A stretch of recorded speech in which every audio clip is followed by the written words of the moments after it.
Hi guys, so in today's video I'm going to be doing an advice to year 12s. I see the blue for me and you, and I think to myself,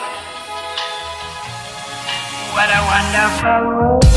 You may or may not know that I have actually just come out of year 12. We are in the summer of year 13 now. I thought I'd give you some advice just because I feel like I would have wanted to know that if I was going into year 12 now. So let's get on with the video. So I've got my notes on my laptop here. The first point I would make is to start early. So what I mean by that is basically I would start all my revision, start all my homework. If you're in the summer of year 11 now and you're going into year 12, I would definitely start looking up around your subjects. So if you're going to be doing sociology, for example, looking up different theories, looking up different sociologists, because when you get into year 12 there is a lot of content which you would never have heard of before. So coming from year 11, I'd never done sociology before, so it was really confusing coming into it, just brand new and having to do it. I was really stressed at the start of year 12, but I feel like if I had researched that early on it wouldn't have been an issue. So maybe that is something that you should consider. Revision is really important, and I feel like I haven't actually done this very much this year. I revised for my mocks in February, but apart from that I haven't done much revision, and that's because I had a job, which will be the next point. But if you can, I would definitely start revising early.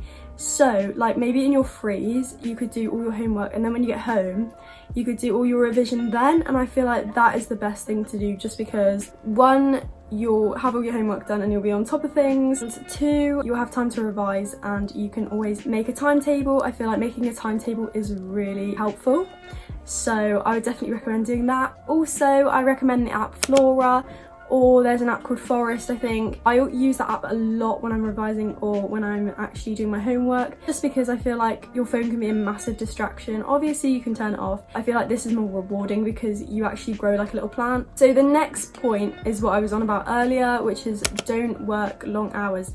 At the start of year 12 I was working 19.5 hours, but now I've cut down my hours, so I'm working a little bit less. I'd say around 8 hours, which, you know, isn't a lot. Obviously you're going to need that time to be doing homework, to be socializing and to be doing your revision, so you definitely need to have lots of time. I really regret doing that because now I feel like I haven't really done as much as I could have done. So I would definitely recommend cutting down your hours if you're working right now, if you've got like a summer job, or I would recommend not even working at all if you can do that. So the next point is ask your teachers for help. When there's a point in the course where you don't understand stuff, I feel like speaking to your teachers about it is so crucial, because there is so much content in year 12 that I feel like you wouldn't have time to do it otherwise, and I feel like you'd forget anyway because you just move on to the next topic all the time. When I first got into year 12 I was so baffled by the fact that there was different topics like every few weeks. That is just something that you need to keep in mind. If you get stuck, definitely either look it up, ask a friend, or if you can't even do that, go to your teacher. I know it can be kind of like daunting going to a teacher, but obviously they are there to help you, that is their job, so just use it to your advantage and definitely get some help. The next point is do extracurricular activities or volunteering. If there are clubs that you're interested in, I would definitely recommend doing that. Or the school show. I was in the school show in year 12, I was Tiger Lily in Peter Pan, and even though it was really stressful and very anxiety inducing for me, it was so rewarding at the end. I feel like I really accomplished something and helped the school out in some way. If you want to do that, you definitely should. It's also something to put on your personal statement, or if you're applying to an apprenticeship, it's also something you can put on your CV. Also, volunteering is really helpful, because if you put that on your personal statement, the uni will know that you're definitely interested in it and you're quite committed to doing that subject. In the summer of year 11 I did some volunteering with children, and I did a summer reading challenge for the library. I feel like that has really helped me gain like more confidence working around children, because I want to be a teacher. I feel like if you want to do something in that sort of field, that would be really helpful. And also because we haven't had work experience due to Corona, that was quite useful. Okay, so the next one is something I haven't really had the chance to do,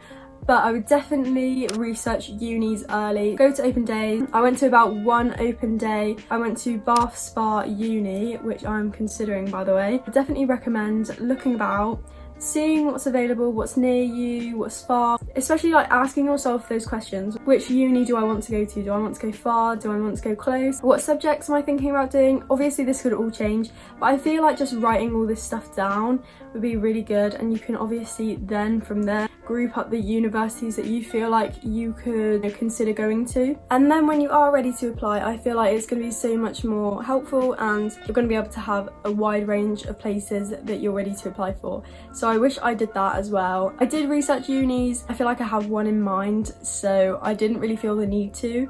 But obviously we have to apply to about 5. I definitely recommend doing that. Okay, so another tip is to stay organised. Throughout the year I tried my best to do this, and I feel like I did succeed. So I feel like what you need to do is have all your folders, everything, and then you should have different sections. You know, like those organisers you get? I feel like those are so important because obviously you have different topics, different subjects. I have different folders for different teachers for some subjects, so that might be useful for you. I also have a day folder, and I definitely recommend. My teacher said I'd use it for the first month and then stop using, but actually, joke's on you because I used it for the whole year. But it can be a bit confusing if you don't change like the papers often. I feel like you need to go through it like every week, but if you do that, then it's definitely something to consider. But yeah, staying organised just helps you. It's one less thing to think about. Also, you do work on laptops a lot, so I definitely recommend getting yourself a memory stick, and then you can like transfer files to your home computer, or just saving it to OneDrive or iCloud or whatever you use, because then you can just have all your files on the same thing, and that's what I do. Another tip, which is kind of like the one that was like revised, is to use your frees. So obviously like frees are for doing whatever you want, but when you're in your frees, I feel like that's the perfect time to start revising or getting homework done. So I know for me personally, I had work after school, so I always had to try and get my homework done in my frees and my studies. And sometimes I did that, sometimes I didn't because I just couldn't be bothered. But I feel like if I did that, it would have been so much easier.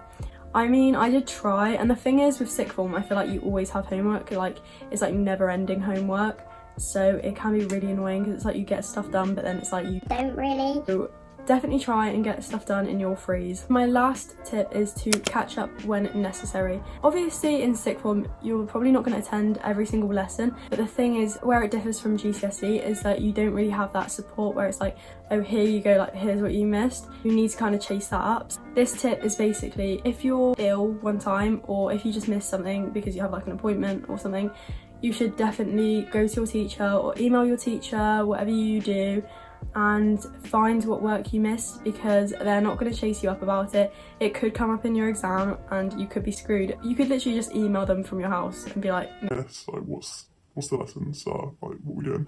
So that is all the points I had for this video. If you liked it, please give it a massive thumbs up and subscribe down below to become part of the Subscribe fam. If you guys like these sort of videos, please let me know down below and I will definitely make some more of these. I don't know what else you guys want me to give advice on, but I can do that for you if you like. So thank you so much for watching and have a great day.